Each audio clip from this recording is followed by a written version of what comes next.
দশম গ্রেড সহ ৩ দাবি আদায় ও শাহবাগে পুলিশি হামলার প্রতিবাদে রোববার ৯ নভেম্বর থেকে দেশের সব সরকারি প্রাথমিক বিদ্যালয়ে পূর্ণ কর্মবিরতি শুরু করেছেন সহকারী শিক্ষকরা। ফলে বন্ধ রয়েছে বিদ্যালয়ে পাঠদান কার্যক্রম।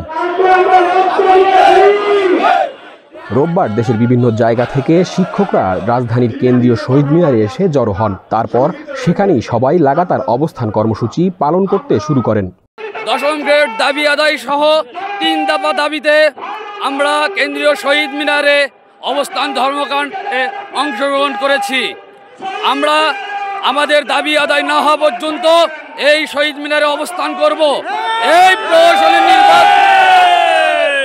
এই প্রহসনের কোনো কিছু করলে শেষ রক্তবিন্দু পর্যন্ত আমরা শহীদ মিনারে অবস্থান করব ইনশাআল্লাহ। আমাদের দশম গ্রেডের দাবি একেবারে যৌক্তিক।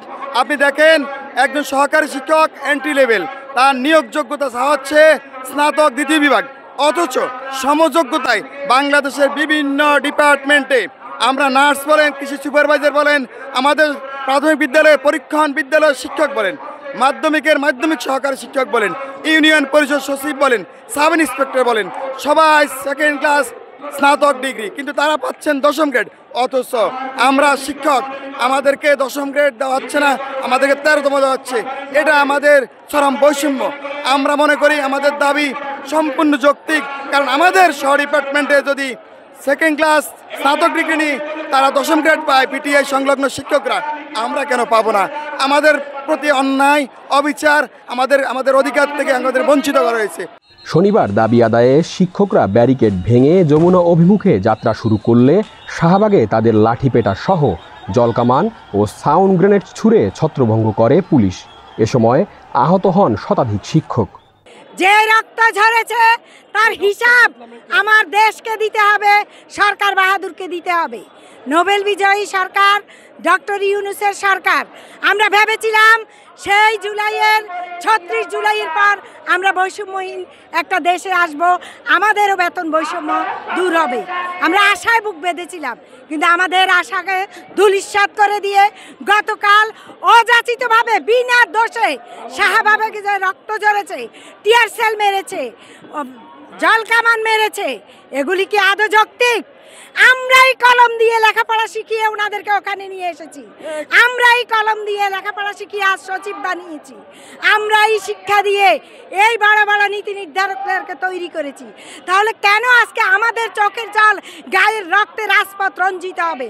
আমরা তো থাকতে চেয়েছিলাম সেই শ্রেণীকক্ষে, ক্লাসে, যেখানে আমাদের কোমলমতি শিক্ষার্থীদের সামনে পরীক্ষা। তাহলে কেন আমাদেরকে এই রাজপথে নিয়ে আসলো? আমরা যে পর্যন্ত দাবি আদায় না হবে আমরা এখান থেকে এক চুলো নড়ব না। শনিবার শাহবাগ থেকে বেশ কয়েকজন শিক্ষককে আটক করে পুলিশ।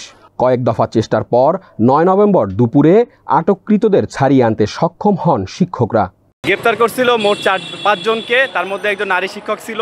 গতকালকে ওই নারী শিক্ষককে ছেড়ে দেওয়া হয়েছে। আর বাকি যে 4 জন পুরুষ শিক্ষক ছিল তারা গ্রেপ্তার ছিল। একটু আগে শাহবাগ থানা থেকে মাহবুব রহমান চঞ্চল সহ বাকি গ্রেপ্তারকৃত সহকারী শিক্ষকদেরকে ছেড়ে দেওয়া হয়েছে। ছাড়ার সময় পুলিশ কিছু শর্ত দিচ্ছে, কিন্তু এটা আমরা এখনও শিওর না কি বলছে, এটা আসলে এখন গেলে জানা যাবে। এরপরে কর্মসূচি আসলে শাহবাগ থেকে ঘোষণা করবে, যে আমাদের যে দশম গ্রেড বাস্তবায়ন পরিষদ আছে তারা এখন সিদ্ধান্ত নিয়ে পরবর্তী কর্মসূচি শহীদ মিনার থেকে ঘোষণা করা হবে। প্রাথমিক শিক্ষা অধিদপ্তরের করা বার্ষিক প্রাথমিক বিদ্যালয় শুমারি এপিএসসির তথ্য বলছে, বর্তমানে দেশে মোট প্রাথমিক বিদ্যালয় 1,14,630টি। এর মধ্যে সরকারি প্রাথমিক বিদ্যালয় আছে 65,567টি। সব মিলিয়ে দেশে প্রাথমিক বিদ্যালয়ে ভর্তি হওয়া মোট শিক্ষার্থী প্রায় 2 কোটি। এর মধ্যে সরকারি প্রাথমিক বিদ্যালয়ে পড়ে 1 কোটির মতো।